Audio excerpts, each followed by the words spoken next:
Hello everybody, welcome back to Valecast. My name is Simo. Today I'm joined by Callum. Say hello, Callum. Good evening, Simo. How are we? I'm not too bad, mate. How are you? Yeah, not too bad at all. We're also joined by our special guest, Assistant Manager at Deveronvale, Mo. We got Mo. How are you doing, mate? I'm good, How are Newly you? appointed, aren't you? I'm very well, mate. Yeah, well, it's been a few months, but obviously I haven't seen much Not had a whole football or lot to do. training or anything. It's not too long before you get in front of the boys. We were just having a wee chat before we went live. Remember, you going to meet all the team on Saturday, I believe, when we start Yes, pre-season. first Brilliant. first session on Saturday, so we'll put faces to names and try and remember them for the first week, and then see where we go. Good stuff. Right, before we get started, a couple of things to clear up. This show is brought to you by Motive, but it's also, this specific episode is sponsored by our friends at Signed Memorabilia by Tony Stott. Okay, if you give Tony a wee call, his website will be linked in the description. He will give you 15% off if you mention Valecast. So thanks very much for him for sponsoring the episode. And he's got some really, really great stuff on his website.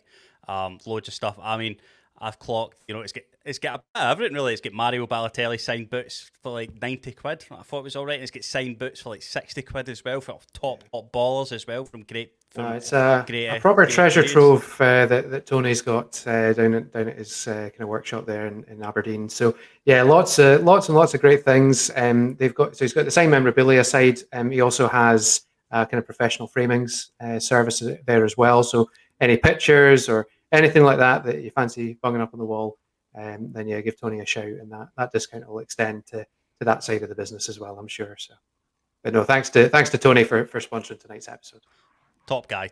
Really good stuff on there. Stuff that I've seen listed on other websites for about almost 200 quid. I couldn't quite believe it. It was my first time seeing him since he sponsored this podcast. I very much recommend going on his site and having a wee look at some. I mean, just off frame, there's a big massive one in Callum's room.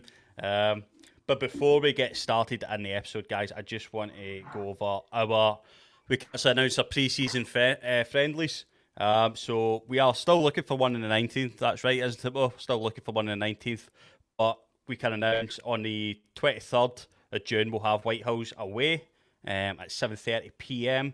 On Saturday, 26th of June, East End away at 2 p.m.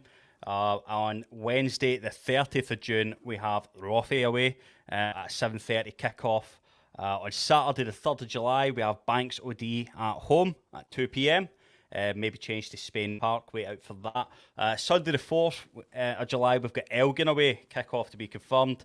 That'll be a tough old game, that. Wednesday, 7th of July, we've got Mod away. Am I saying that right? Yeah, you're fine, don't you worry. We've got Mod away at 7:30 kick-off. On a Saturday, 10th of July, we have Dundee Violet at home at 2 p.m. On Tuesday, the 13th of July, Longside away, 7:30 kick-off. And that is, yes, away. If you want, you don't have to remember all them. We'll attach a graphics and all the social medias. Follow us on all the social medias to keep up with all the news. There could be some friendlies on the cards as well.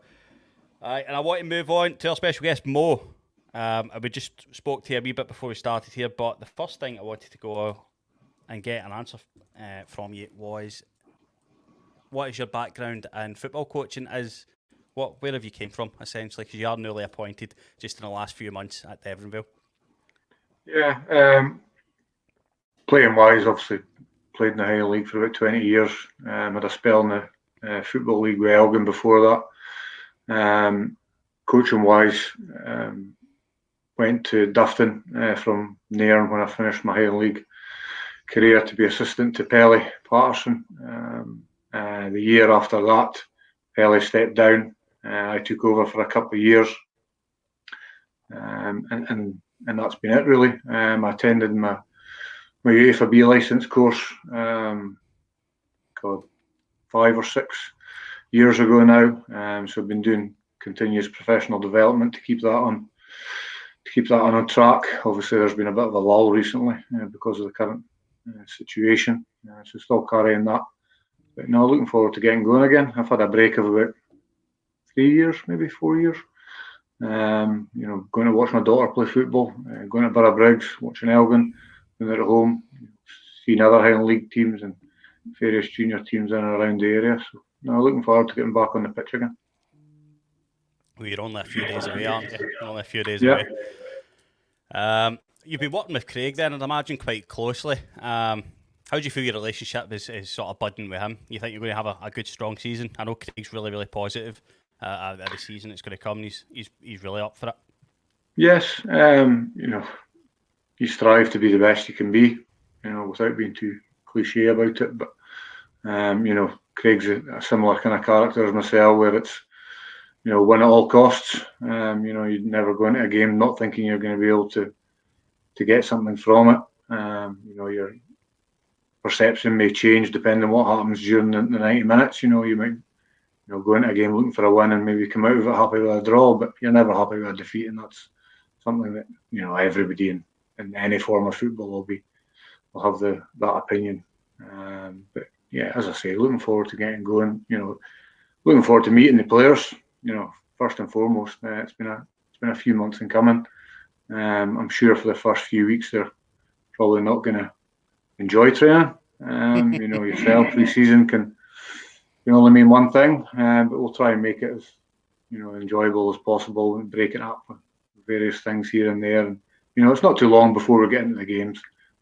Craig's sort of initiative was to get as many games as possible. Looking at 10. I think we had 7 until somebody pulled out. So we've got a couple of dates free. We are looking to fill up with something, because the lack of games recently will always have an impact on the players' fitness. You can run all day, up and down a pitch and round a cone. It's not until you get, into the game, so you get the match fitness.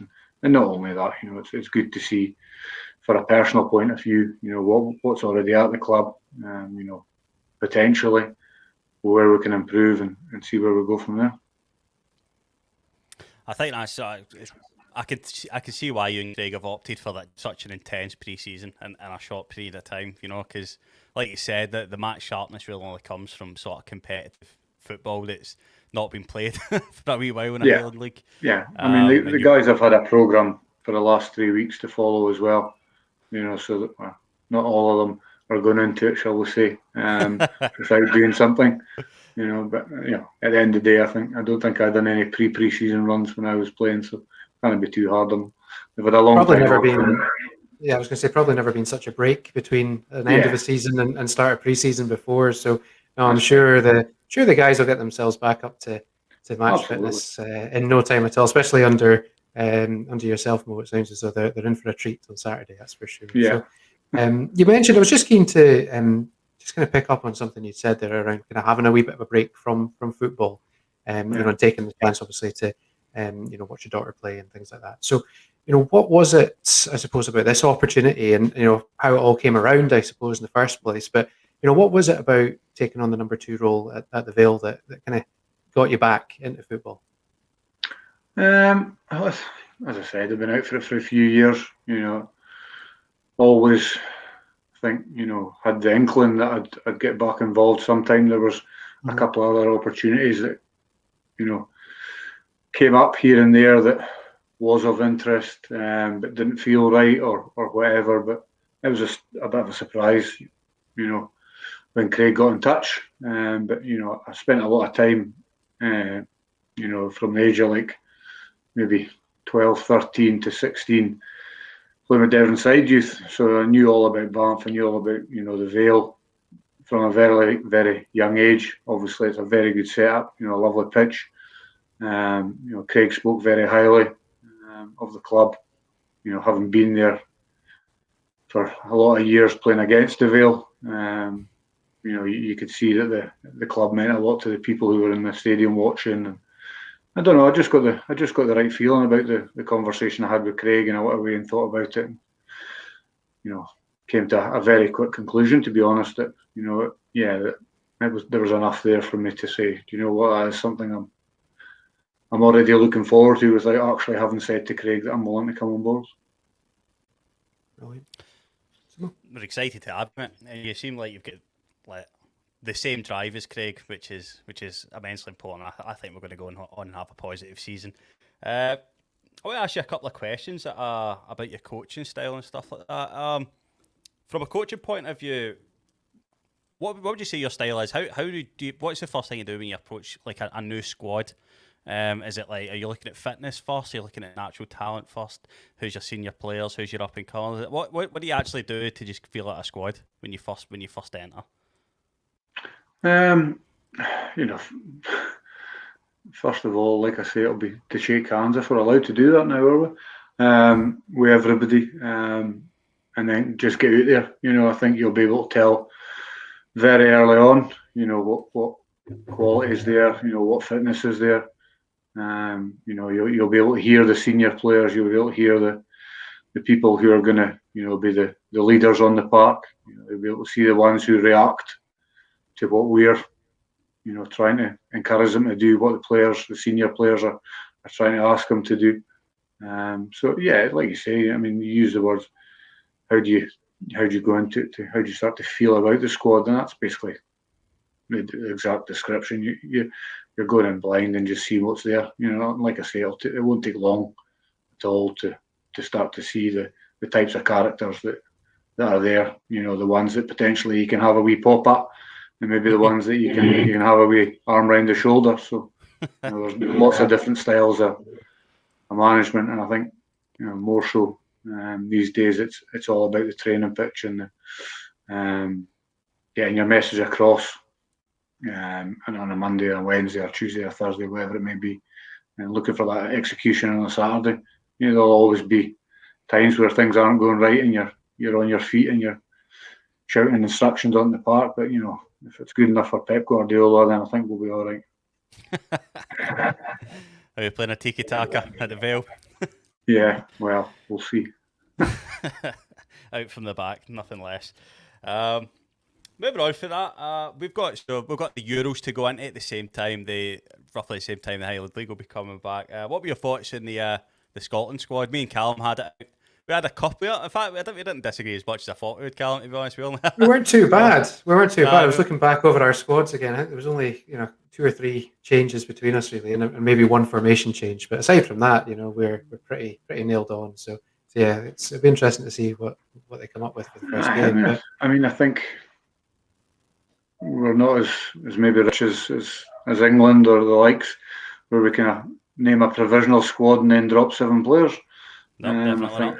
I think that if you asked 100 people who had an idea about the Scotland squad, you'd only find maybe 2, 3, 4 changes between most of them.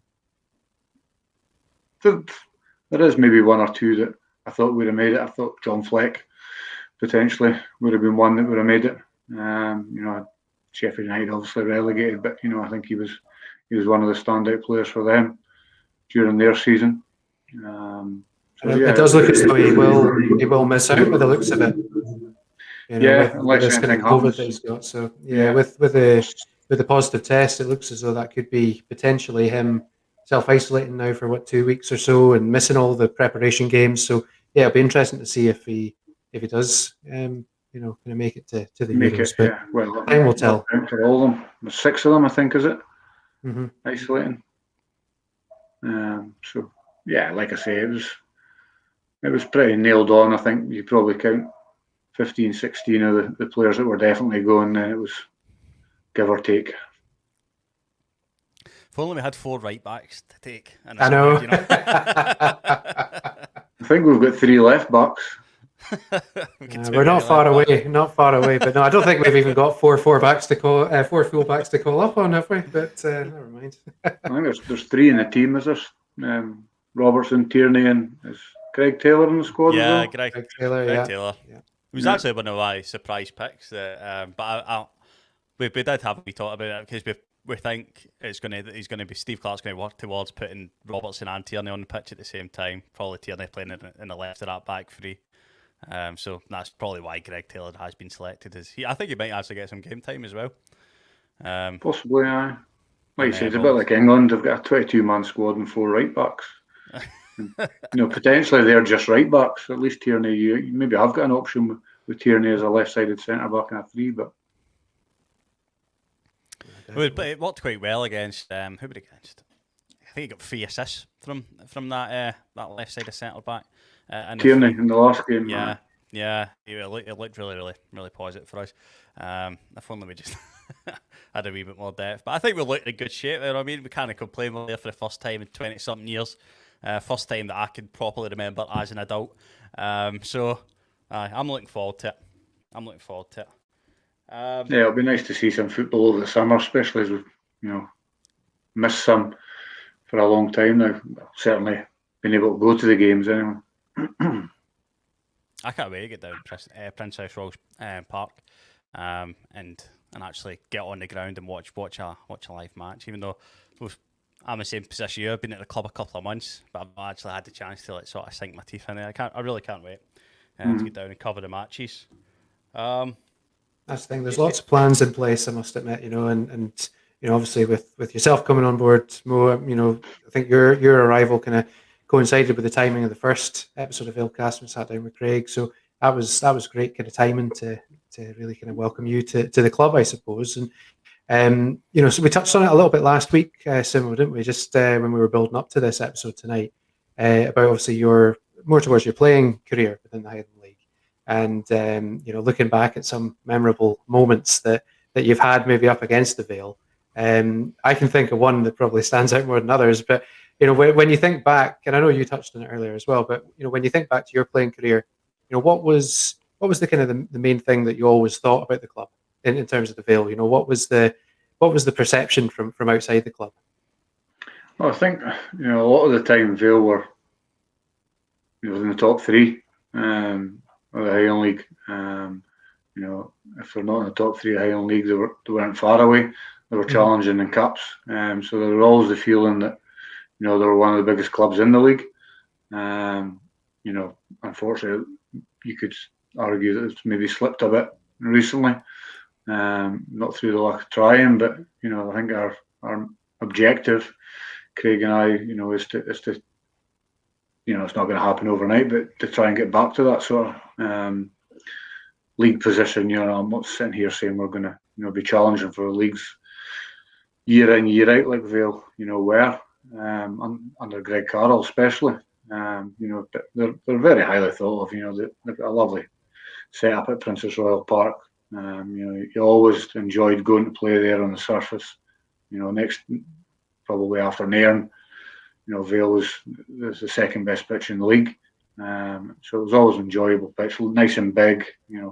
Wasn't too hot sometimes in the middle of December, with the wind and the rain and things, but.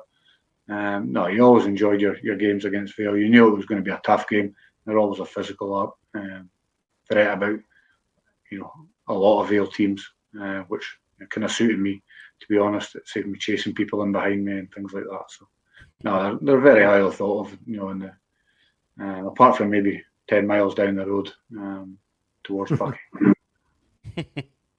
At least we won't get into that tonight. I'm sure we could probably spend a few hours talking about all of that. But no, it's as I say, it's great to have you at the club, Mo, and really looking forward to seeing how the boys respond to the new kind of management setup that we've got in place, and seeing what changes might be made on the park as well. I know we're irons in the fire with regards to maybe a few new faces and things like that at the club, and we'll just update on that as soon as news comes out. But no, it'll be interesting to see what kind of stamp yourself and Craig make on the playing side of the football squad. So, Craig only did he have one game as caretaker after Dippy left? So he's not getting a chance himself. So it'll be new for everybody. The players, myself, Craig, Kevin, and Blanchy as well. So no two people are the same. So Craig will have his own ideas that were different from the previous regime, and the players will have to respond to it. Mm-hmm. Absolutely. And the good thing, I suppose, for the players, looking up to their coaching staff, obviously with yourself and mentioned Blanchy, obviously a couple of league winners there in the team and cup winners, throughout. So hopefully that gives the boys a wee bit extra motivation as well to kick on and, as you say, maybe turn around what has been maybe a disappointing couple of seasons for the last wee while, and really kind of pick back up towards the top end of that league again would be nice to see. I know Simo's desperate to see the Vale challenging at the top of the league again, so hopefully we'll see that. And not too far away. So. Yeah, well, we're all desperate to see that now. So yeah, like I say, it'll not happen overnight, but that is the objective.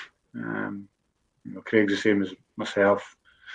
Always going into games looking to win them, and obviously the more games you win, the more chance you've got of getting up the league. It's going to be a very difficult league. Brora obviously unlucky not to progress, still in the league. Does it look like Brecon are going to be joining us? Bucky's always a threat. Fraserborough's always a threat for Martin. So if anything, it's probably tougher this year than it maybe was last year. Absolutely, and hopefully we actually get a full season this time around as well. So, I think everybody's kind of sick of the stop-start nature of the way football's been for the last couple of seasons. So, hopefully we can get some consistency and see that things are starting to get back to normal again, which would be great for everybody. So. It's been stop-start life now, not just football. So everybody is just trying to get back to a bit of normality. Fresh new faces at the Vale. I think things are looking up for us. Thanks very much for joining me, Mo. No problem at all. Thanks very much for joining me, Callum. Thank you very much, Simo. Thanks very much to the listeners. Make sure if you have enjoyed this, you cut the like button and the subscribe button. And we are on all your Audible platforms, and we're on YouTube every Monday, every Thursday at 7 p.m. We are upping the subscribers every time we put an episode out. We get more subscribers, which we really appreciate. The support on the videos has been absolutely amazing. We're still sticking by that target. If we get to 150, we will do a live show. You can come on and interact with us and ask all the questions you want about the club in the season as it's going on. Thanks very much for our sponsors. Tony Stoats signed memorabilia again. Whenever you're purchasing anything from him, his website is listed below. Mention Valecast to get your 15% off. Just want to say good luck for your first session on Saturday, Mo. I hope it goes as well as it can do. And before I go, another thank you to the listeners for the immense support on the videos. We'll see you on the next one. Cheerio, bye.